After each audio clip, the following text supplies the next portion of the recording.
Welcome back to the channel guys. मेरा नाम मनप्रीत सिंह है। आज की वीडियो में मैं आपको डिफरेंट यूके वीज़ा रूट्स के बारे में बताऊंगा, यानी कि अलग अलग तरीके किसके थ्रू, कौन कौन से डिफरेंट वीज़ाज़ के थ्रू आप यूके आ सकते हो। There might be a case आप उतने इन्फॉर्म नहीं रहोगे इस वीज़ा के बारे में, क्योंकि यार यूके आने के लिए ना यहाँ पे 20+ वीज़ा कैटेगरीज़ हैं। अब वो डिफरेंट होती है। तो आज मैं क्या करूँगा ना, आपकी एज, आपके स्किल्स एंड आपकी एजुकेशन यानी कि क्वालिफ़िकेशन के हिसाब से कौन कौन सा वीज़ा आप यहाँ पे लेकर यूके आ सकते हो। एंड स्पेसिफ़िकली उन लोगों के लिए, मेरी ऑडियंस यानी कि एशियंस के लिए ही ये स्पेसिफिक कुछ वीज़ा हैं, टॉप 5 वो मैं आपको बताऊंगा। And by the end of this video ना आप खुद डिसाइड कर पाओगे। मैं नहीं बताऊंगा कि आपके लिए कौन सा वीज़ा बेस्ट है, मैं आपको वीज़ा कैटेगरीज बता दूंगा एंड आप खुद डिसाइड कर पाओगे कि यार मेरी एज, मेरे पास जो स्किल्स हैं, मेरे पास जो क्वालिफिकेशन है, उनके हिसाब से मैं ये वाला वीज़ा लेकर आ सकता हूँ। एंड ट्रस्ट मी गाइज, यहाँ पे बहुत लोग हैं जो कि जिनको ना पता नहीं होता ये वीज़ा के बारे में, एंड वो पैसा, एनर्जी, टाइम सब कुछ वेस्ट कर देते हैं। उनको पता ही नहीं रहता कि भाई यार हम तो ऐसे भी आ सकते थे, हमारे पास तो काफ़ी कुछ था। तो चलो गाइस वीडियो शुरू करते हैं। मेक श्योर करना कि इस वीडियो को एंड तक देखना एंड इस चैनल व्हाट्सअप यूके को सब्सक्राइब कर देना, because WhatsApp UK is all about what's happening in the UK that may be a students concern. इसी के साथ साथ यार आपको कोई भी डाउट है, कोई प्राइवेट क्वेश्चन पूछना है, क्योंकि हर क्वेश्चन का आंसर तो मैं यहाँ पे यूट्यूब कमेंट्स में नहीं दे सकता, तो फॉर दैट प्राइवेट क्वेश्चन आप मेरे को इंस्टाग्राम में फॉलो करो, we can have a good chat about it over that. So guys यहाँ पे द फर्स्ट वीज़ा कैटेगरी जिसके बारे में हम बात करेंगे दैट इज स्टूडेंट वीज़ा। इस वीज़ा को यूके में टीयर 4 वीज़ा भी कहते हैं। एंड गाइज ये वीज़ा ना सबसे ज़्यादा फेमस है, यानी कि हम एशियंस ज़्यादातर यहाँ पे स्टूडेंट वीज़ा पे ही यूके आते हैं। एंड ऐसा क्यों है? क्योंकि as compare to other countries like Canada, Australia, New Zealand, UK का जो स्टूडेंट वीज़ा की एक्सेप्टेंस रेट है, आपका जो वीज़ा लग रहा है उसकी probability compare to other countries ना वो बहुत ज़्यादा हाई है। तो इसलिए हम जैसे स्टूडेंट्स, हम जैसे जो लोग हैं, वो काफ़ी ज़्यादा अट्रैक्ट होते हैं। एंड ये this is a much safer option. अब इसमें क्या है कि आपको रिक्वायरमेंट्स, क्वालिफिकेशन, हर चीज़ बता देता हूँ। अब एज अगर आपकी 18 साल से लेकर 30 साल तक है, मे बी 35 तक भी है, तो आप ये स्टूडेंट वीज़ा कैटेगरी में अप्लाई करके यहाँ पे यूके आ सकते हो। अब स्टूडेंट वीज़ा के लिए आपकी क्वालिफिकेशन क्या होनी चाहिए? जैसे कि आप बैचलर्स पढ़ने आ रहे हो तो आपको यहाँ पे स्कूलिंग कंप्लीट करी होनी चाहिए, वहाँ पे ट्रांसक्रिप्ट्स वगैरह की ज़रूरत पड़ती है। अब अगर आप मास्टर्स करने आ रहे हो तो आपको एक बैचलर डिग्री करके रखनी पड़ती है, वो वाले ट्रांसक्रिप्ट आपको शो करने पड़ेंगे। अब ना इसमें और भी काफ़ी ज़्यादा रिक्वायरमेंट्स होती हैं, जैसे इंग्लिश का प्रूफ देना पड़ता है since UK is English speaking country, passport वगैरह बहुत चीज़ें होती हैं। अब मैं उतना डीप नहीं जाऊँगा आपको यहाँ पे, नहीं तो वीडियो लंबी हो जाएगी। उसके लिए मैंने ऑलरेडी एक वीडियो बना रखी है कि अगर कोई स्टूडेंट वीज़ा लेकर आना चाहता है तो उसको क्या डॉक्यूमेंट्स, क्या पूरा प्रोसेस होता है A to Z। तो ये वाली वीडियो आपकी स्क्रीन के ऊपर आ रही है, आप ज़रूर इसको देख सकते हो। इसके अलावा गाइज आपको जो स्टूडेंट वीज़ा है यूके का, उसमें अराउंड 20 आवर्स का वर्क अलाउड होता है वीकली, आप पार्ट टाइम काम कर सकते हो। एंड गाइज ये वीज़ा कंप्लीट करने के बाद, यानी कि अपनी स्टडीज़ कंप्लीट करने के बाद, यूके यहाँ पे आपको 2 साल का एक एक्सटेंडेड वीज़ा देता है। उसको कहते हैं हम पोस्ट स्टडी वर्क वीज़ा, जहाँ पे आप काम कर सकते हो, एक्सपीरियंस गेन कर सकते हो। एंड वो 2 साल आप 40 घंटे काम कर सकते हो। तो जिनको अर्निंग करनी है या जिनको एक्सपीरियंस गेन करना है कोई भी अपनी फील्ड में, जो कि आप यहाँ पे आगे पढ़ाई करोगे, तो वो वहाँ पे वो कर सकते हैं। तो उसका एक्चुअल में ये this is the whole ideology of the whole visa. अब जैसे कि मैं स्टूडेंट वीज़ा के ऊपर बात कर रहा हूँ गाइस, इस चीज़ से याद आ गया कि आप ना इस चैनल की दूसरी वीडियोस भी चेक कर लो, क्योंकि मेरा जो चैनल है वो स्टूडेंट वीज़ा के अराउंड ही सारा उसका जो कंटेंट है, वो वीडियोस मैंने बना रखी है, उसके अराउंड ही इवॉल्व करता है। तो वो आप जाकर चेक करो। I can bet, I can promise you guys कि आपको ना कहीं पे कोई हेल्प मिलेगी। तो चैनल ज़रूर चेक कर लेना। अभी हम बात करेंगे about the second UK visa category. जी हाँ गाइस, हम बात करने वाले हैं about the skilled worker visa. इसको हम टीयर 2 वीज़ा भी कहते हैं। एंड आई फील अगर आप ट्राई कर लो कि अगर आपके पास कुछ एक्सपीरियंस वगैरह है ना, तो आप ये वाला वीज़ा ले लो, क्योंकि after your student visa getting your PSW, उसके बाद आप क्या करोगे पता है? आप ये वीज़ा पे ही स्विच करोगे, you will try to find a job. अब क्या होता है बता देता हूँ आपको, जिन लोगों को नहीं पता है। अब ये वीज़ा एज कैटेगरी आपकी अराउंड होनी चाहिए 18 से 30 और मे बी 35 ईयर्स, उससे ज़्यादा भी यहाँ पे अगर आपके पास रियली कुछ स्किल सेट है तो आपको यहाँ पे ये वीज़ा मिल जाता है। अब ये वीज़ा कैसे मिलता है, what do you actually need इस वीज़ा को आई मीन अप्रूव करवाने के लिए? नंबर 1 आपको क्या होता है, यहाँ पे एक जॉब ढूंढनी पड़ेगी एंड एक जॉब ऑफ़र चाहिए होती है आपको। कैसी job offer? From a UK employer, जो कि यहाँ पे जो कि यहाँ पे आपको एक्चुअल स्पॉन्सर कर सकता है। इसमें ज़्यादा डीप नहीं जाऊँगा, कन्फ्यूजन हो जाएगी, बट आपको एक यूके एम्प्लॉयर से स्पॉन्सर लेटर चाहिए होता है, यानी कि इनवाइट चाहिए होता है कि भाई तुम आ जाओ, I really like your skills, तो आप आकर मेरी कंपनी में यहाँ पे काम कर लो। अभी टिपिकली गाइज यहाँ पे 3 बड़े बड़े सेक्टर है जो कि यूके में काफ़ी ज़्यादा ट्रेंड में चल रहे हैं, आपको जॉब मिल सकती है। That is IT sector, engineering sector and health care sector. तो अगर आपको लगता है कि इन 3 सेक्टर में से आपको like you just really feel confident about it and आपको पता है कि मेरे पास वर्क एक्सपीरियंस भी है, मैं अच्छा कर सकता हूँ, तो वाई नॉट यार, आप यहाँ पे अप्लाई कर सकते हो। You can look for person या तो एम्प्लॉयर जो कि आपको रियली स्पॉन्सर कर सकता है। आप उसके बारे में आपको अगर वीडियो चाहिए तो बता देना कमेंट्स में, मैं बता दूंगा आपको डिटेल में बना के। काफ़ी लंबा प्रोसेस होता है। तो अगर आपको यहाँ पे जॉब मिलती है इस वीज़ा में, आपको 5 साल का वीज़ा मिलता है and if you guys really want to continue about like after that 5 years, तो आप यहाँ पे ILR भी ले सकते हो। And the second thing I was talking about the requirement, बहुत इंपॉर्टेंट हो जाता है एंड आई फील इसके बिना आपका यूके का वीज़ा लगेगा ही नहीं, ये Tier 2 visa. That is work experience. अब ये कितना होना चाहिए, कैसे होना चाहिए, बहुत क्वेश्चन आते हैं। This really depends on the employer, आप किसके पास इंटरव्यू देने जा रहे हो। किसी को 2 साल का चाहिए होता है, किसी को 3 का चाहिए होता है, किसी को 1 साल का चाहिए होता है। एंड यार आप ये भी सोच लो ना, जैसे हम स्टूडेंट्स हैं, अभी हम भी यहाँ पे जॉब ढूंढ रहे हैं, हम भी Tier 2 वीज़ा की खोज में हैं। तो कोई एम्प्लॉयर ऐसे होता है यार, उनको फ्रेशर भी चलते हैं। तो दिस रियली डिपेंड्स, ये आपके लक के ऊपर होता है कि आपको कौन सा किस टाइप का एम्प्लॉयर मिला है। इसके बाद होती है सैलरी, क्योंकि यूके की जो गवर्नमेंट है उन्होंने एक अराउंड एक ऑलरेडी एक लिमिट लगा रखी है कि अगर आपकी सैलरी इतनी है तब हम आपको वीज़ा देंगे। वो एक नंबर है, I can't actually reveal that, मेरे को इतना उसके बारे में पता नहीं है, चेक करना पड़ता है। एंड वो ना अलग अलग जो जॉब कैटेगरीज है उसके ऊपर वो अलग अलग गोइंग रेट होता है उनका, तो एक वो चीज़ है। तो अगर आपको डिटेल में जानना है तो मैं वो गवर्नमेंट की वेबसाइट का लिंक डाल दूंगा डिस्क्रिप्शन में, आप जाकर वहाँ से देख सकते हो कि आपकी जॉब के अनुसार आपकी सैलरी कितनी होनी चाहिए। सो अभी ये Tier 2 वीज़ा यानी कि स्किल वर्कर वीज़ा किन लोगों के लिए बेस्ट हो सकता है, किन लोगों के लिए बेस्ट वर्क करेगा, किसको अप्लाई करना चाहिए। अब देखो, उन लोगों के लिए जिनकी काफ़ी ज़्यादा एज हो चुकी है and they don't want to study and उन्होंने ऑलरेडी डिग्रीज कंप्लीट कर चुकी है अपनी, मास्टर्स कर ली है या तो PhD भी कर ली है and now they want to work. या तो आप कहीं अपने होम कंट्री में ऑलरेडी 3-4 साल से काम कर रहे हो, आपके पास एक्सपीरियंस है इन दैट फील्ड जो कि यूके में काफ़ी ट्रेंड चल रही है एंड वहाँ पे उनको काफ़ी ज़्यादा वैकेंसी भी है।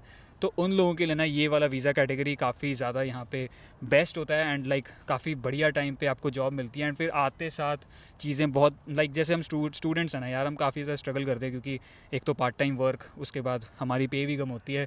तो अगर आप यहाँ पे आओगे, आपके पास जॉब एक्सपीरियंस है, तो आपको लाइक डायरेक्ट वो जो क्वालिटी ऑफ लाइफ आप ढूंढ रहे हो ना, तो वो आपको डायरेक्टली मिल जाती है। क्योंकि अगर तो आपकी जॉब लगी तो आपकी जो पे होती है, सैलरी होती है, वो काफ़ी ज़्यादा सही होती है।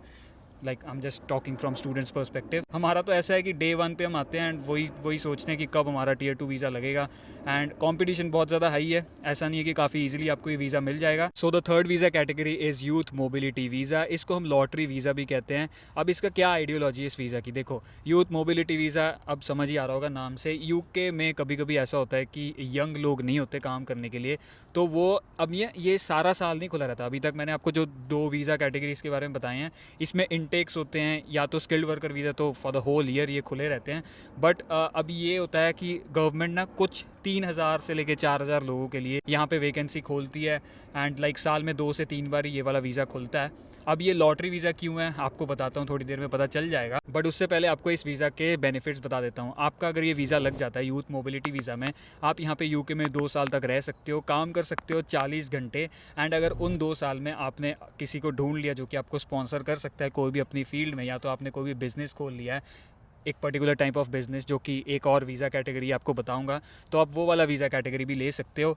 एंड यार this is one of my favourite, one of the best visa अगर लगता है, क्योंकि ये लॉटरी वीज़ा है। अब ये वीज़ा अप्रूव होने के लिए कोई बेसिक स्किल सेट नहीं है, कोई एक्सपीरियंस नहीं है, कोई यहाँ पे मतलब लॉटरी है यार, आपका नाम आ गया तो आप निकल जाओगे वरना नहीं निकलोगे। 3 से 4 हज़ार ही लोग होते हैं। नाउ ये वीज़ा मैं क्यों बोलता हूँ कि मेरे लिए फेवरेट है, देखो इस वीज़ा के लिए ना आपको कुछ नहीं चाहिए, आपकी एज होनी चाहिए 18 से 30 साल।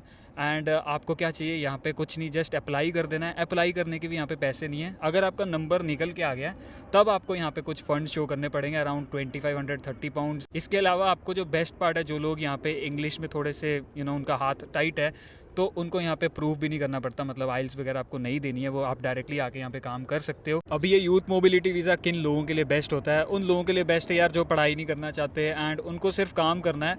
एंड वो काम ऐसे करना है कि यार यूके आके 2 साल के लिए थोड़ा बहुत हम वर्क एक्सपीरियंस देख लें, यूके का कल्चर देख लें कि कैसा है, एंड फंड्स की भी दिक्कत है, जिसके पास उतने फंड्स नहीं हो पा रहे for student visa and all, तो वो यहाँ पे उनको अप्लाई करके रख सकते हैं। But I am telling you, इसके ऊपर ज़्यादा रिलाई मत करना। अगर आप यूथ मोबिलिटी वीज़ा और लॉटरी वीज़ा के लिए अप्लाई अप्लाई कर रहे हो, this is my personal suggestion आप सभी के लिए यही है कि यार देखो बैकअप रख लेना, क्योंकि नहीं भी लग सकता है, क्योंकि बहुत लोग अप्लाई करते हैं, उनमें से 3,000 लोग ही निकलते हैं। निकल गया तो आप समझ लेना आपका लक काफ़ी अच्छा है, एंड देन इफ़ नॉट तो आप काफ़ी ज़्यादा यहाँ पे टाइम वेस्ट कर चुके होगे, then you are gonna feel bad about it. Now the fourth visa category हम बात करेंगे अबाउट इनोवेटर फाउंडर वीज़ा। अब ये वीज़ा क्या होता है गाइज, आपको 3 साल का मिलेगा, आप अपनी फैमिली लेकर आ सकते हो, एंड उन 3 साल में आप यहाँ पे यूके में ILR भी अप्लाई कर दोगे, जहाँ पे आपको स्किल्ड वर्कर वीज़ा में कितने लग रहे थे, 5 साल लग रहे थे, स्टूडेंट में कितने लग रहे थे, 1 साल की पढ़ाई, 2 साल के PSW, 3 plus 5 years of skilled worker visa 8 साल लग रहे थे, तो यहाँ पे आपका 3 साल में काम हो जाएगा। Now what does this mean, ठीक है, इसमें आपको क्या करना रहता है, आपको बेसिकली एक इनोवेटिव बिजनेस आइडिया यहाँ पे खोलना पड़ेगा, बट एज फैक्टर बता देता हूँ, 18 साल से ऊपर हो आप तो आप इस वीज़ा कैटेगरी में आ सकते हो। Now what do you need, number 1 एक इनोवेटिव फाउंडर वीज़ा है ना, तो इनोवेटिव बिजनेस आइडिया आपके पास होना चाहिए, ऐसा होना चाहिए, लगना चाहिए यूके गवर्नमेंट को कि भाई ये आके यहाँ पे बिज़नेस खोलेगा एंड हमारी इकोनॉमी को काफ़ी ज़्यादा ग्रो करवा देगा ये, तो वैसा कुछ फील करवाओ, स्केलेबल सा बिजनेस आइडिया हो आपका। दूसरी number cheese what you need is UK endorsement body जो कि अप्रूव्ड है बाय यूके गवर्नमेंट, ऑर्गेनाइजेशन कोई भी होनी चाहिए वैसी जो कि आपको सपोर्ट कर सके, जिनको विश्वास हो कि भाई हाँ ये कर लेगा, इसका बिजनेस आइडिया सच में वर्क करेगा, तो वैसा कुछ चाहिए। एंड देन उसके बाद आपको आइल्स यानी कि ये प्रूव करना पड़ेगा कि आप इंग्लिश यहाँ पे बोल समझ सकते हो, सब कुछ कर सकते हो। अब इसमें क्या दिक्कत है कि ना आपको इन्वेस्टमेंट करनी पड़ेगी, एंड वहाँ पे साइट में गवर्नमेंट की साइट में कुछ लिखा नहीं हुआ कि कितनी करनी पड़ेगी।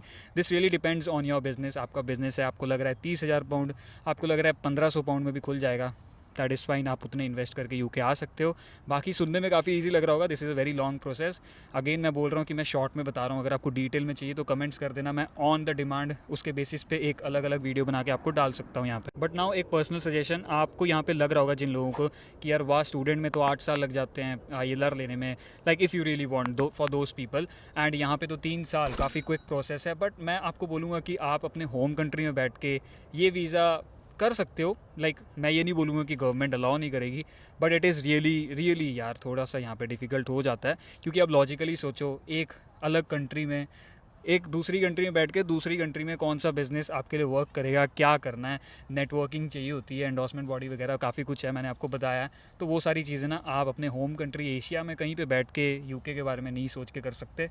अब काफ़ी स्टूडेंट्स भी होते हैं, ठीक है, अब वो सोचते हैं कि हम बिज़नेस करेंगे, तो वो ये वाला भी यहाँ पे आइडिया अपना सकते हैं, ये वीज़ा अपना सकते हैं, बट वही होता है कि टाइम टेकिंग है, नेटवर्क्स बनाने पड़ते हैं, एंड देन इन्वेस्टमेंट भी होती है, देखना पड़ता है मार्केट को जब तक आप नहीं समझोगे तब आपको आइडिया कैसे आएगा कि हाँ ये बिज़नेस मैं यहाँ पे कर लूँ।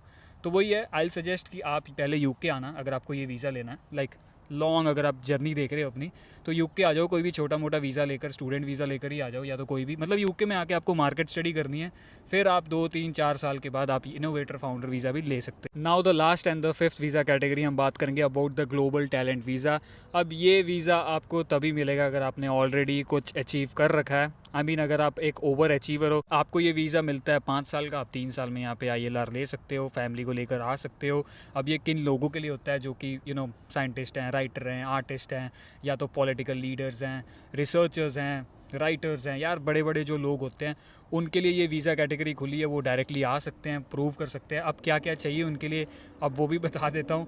पब्लिकेशंस होती हैं, आपको एविडेंस देना पड़ता है कि भाई मैंने कुछ कर रखा है, अवार्ड्स दिखाने पड़ेंगे, ऑनर्स अगर आपको कोई मिली है, पब्लिकेशंस होती हैं, आपने कोई रिसर्च कर रखी है, तो वो सारी चीज़ें आप यहाँ पे दिखाओ। अगेन आपको यहाँ पे एक एंडोर्समेंट बॉडी चाहिए होती है जो कि विश्वास दिखाए आपके ऊपर कि हाँ इस इंसान को यहाँ पे आने दो, वीज़ा दो, तो ये हमारी इकोनॉमी को काफ़ी ज़्यादा बूस्ट करेगा। तो ये सारी चीज़ें अगर आपको मिल जाती है, एक फ़नी चीज़ है जो कि आपको जाननी बहुत ज़रूरी है भाई, ग्लोबल टैलेंट वीज़ा, यहाँ पे बड़े बड़े पॉलिटिकल लीडर्स, बड़े बड़े लोग यहाँ पे आते हैं, बट यहाँ पे भी यूके गवर्नमेंट ने उनको मैंडेटरी रखा है कि आपको यहाँ पे आइल्स या तो इंग्लिश का प्रूफ देना पड़ेगा। यार इस लेवल पे तो इट इज़ एक्सपेक्टेड कि आप यहाँ पे इंग्लिश बोल समझ सकते हो, बट फिर भी उन्होंने मैंडेटरी कर रखी है। एनीवेज गाइज, यही था वीज़ा कैटेगरी, एंड अभी आपको पता है कि कौन सा वीज़ा आपके लिए सही है according to your age, skill set and qualification. I feel कि आपको ये वीडियो थोड़ी बहुत हेल्पफुल लगी होगी, तो गाइज इस वीडियो को लाइक कर देना एंड चैनल को कर देना subscribe. Don't forget to check other videos on my channel. चलो गाइज मैं निकलता हूँ इस वीडियो से, तब तक के लिए बाय बाय।